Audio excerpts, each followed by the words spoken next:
now Republican House Majority Leader Leader Cantor. Eric, it's always great to talk to you. You endorsed Mitt Romney this weekend. Unfortunately, also this weekend, an op release that showed that Mitt supported a national mandate. How are Republicans, the Republican base, how are we going to get our arms around Mitt Romney? Well, you know, as far as the issue of Obamacare, Mitt Romney's been very clear. He said he will sign a repeal of Obamacare. He is not for it taking effect in this country. And, you know, Joe, I carried the bill in the House to repeal Obamacare.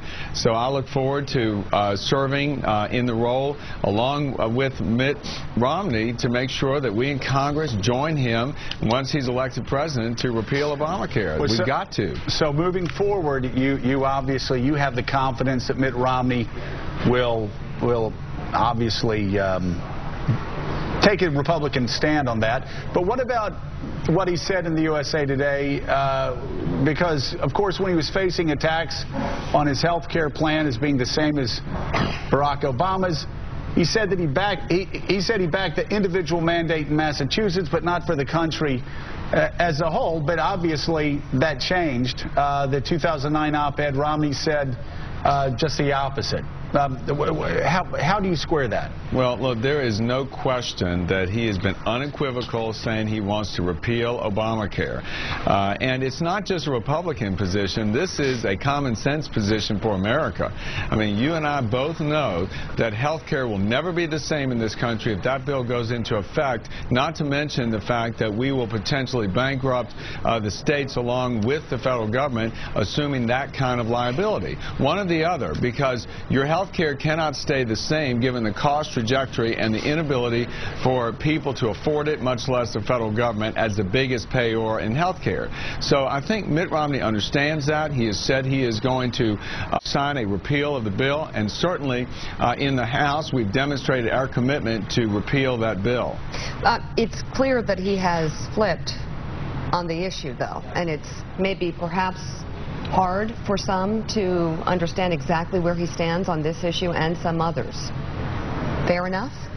Well, I mean, listen, if the process that he has gone through and he has arrived at the conclusion that what he felt was appropriate in Massachusetts is not now appropriate for the federal level, I take him at his word on that, and I will continue to work hard to do everything we can to repeal Obamacare, knowing full well the consequences if that bill really does go into effect. Mark Halpern. Leader, the President gave a pretty strong speech to AIPAC yesterday talking about Israel and Iran. Is the White House, the administration, failing to do anything you'd like them to do right now on the issue of Israel's security and on making it clear where the United States stands versus Iran? Well, Mark, I was at the speech yesterday, and I appreciate the President's statement that he doesn't support a containment policy and doesn't support a nuclear Iran. But what I think is going on right now, not only some of us here in this country are questioning where the resolve is. You know, I've spoken with many allies in the region, and that includes many Arab governments, and it is they that are also questioning where the resolve is. And if you look at what's going on in the region, the question of American influence and leadership is a real one. But do you still question the resolve after his speech yesterday? Well, I mean, again, the words are one thing, but backing it up with actions is what we need to see. Because if you look to see what Iran is doing beyond its quest for nuclear weapons, it has got its hands in destabilizing the region through promotion of terrorist activities with Hamas, Hezbollah. You look at what's going on in Egypt. You look at what's going on in Syria. We have an incredible opportunity to issue a severe blow to Iran in terms of its support of Bashar Assad, and there's a lot of frustration asking, where is America? Where is the White House on this issue? So all these questions, I think, really lead one to ask, is there adequate resolve?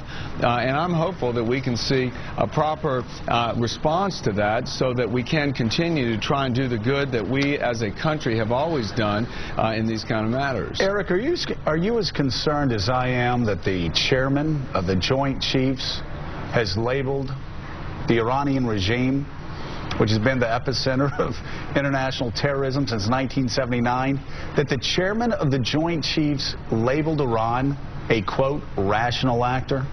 I would certainly not use those words to describe the regime in Iran. That regime is a maniacal, terrorist regime with absolutely no regard for everything we stand for in the respect of life, human progress. So if the choice of those words is one that I would not make. I disagree with that adjective to describe that regime. It is one of the most destabilizing regimes we've seen, and frankly, that's where we need to be very bold in terms of our response. Yes, in the question of Iran's quest for nuclear capability, but also beyond that, in terms of Iran's behavior throughout the region, intentionally, continually trying to destabilize the region against our interests. Eric, I'm curious. I'm going to read part of Joe Nocera's piece from Saturday. You don't need to put it up, Alex, because I'm only going to read the sentence. But he says the Republican Party will no longer be able to delude itself about where its ideological rigidity has taken it if Santorum wins. An alcoholic doesn't stop drinking until he hits bottom. The Republican Party won't change until it hits bottom. Only Santorum offers that possibility. Has the Republic lost its way, especially within all the debate on all these social issues? No, absolutely not. Because what is going on, and the reason why I endorsed Mitt Romney yesterday, is because he is the leader for us that we can coalesce around a vision and a plan for pro-growth, free market economics. The central issue in this election is going to be the economy, and it's going to be the country responding to the question of whether the policies of Barack Obama and his administration have failed us. And I think the answer to that question is yes, and the response is to get behind Mitt Romney. He is the only one in the race who's had the experience of creating jobs and running a business and trying to get our economy back on track so our small businesses can grow again. And it's a lot like what we're doing in the House this week. We're actually seeing Republicans and Democrats come together around our Jobs Act. I mean, this is a bill that will lend itself to reducing red tape and helping small businesses, something that all Americans can agree on. All right. Hey, let me ask you this question. Do you have an update? Because this past weekend, I think I got some bad information on the Christian that they were threatening with execution in Iran. Is he still alive or not? You know, again, I don't probably have the up-to-date information on that. I know as far as last week was concerned, we in the House passed a resolution denouncing Iran's potential persecution or certainly potential killing of that cleric. But you're right, Joe, this was an instance where Iran's sort of moral compass or lack thereof was on display. This is an individual who refused to denounce his Christianity and is going to or is threatened to be killed for it. So I don't have the response to you to let you know.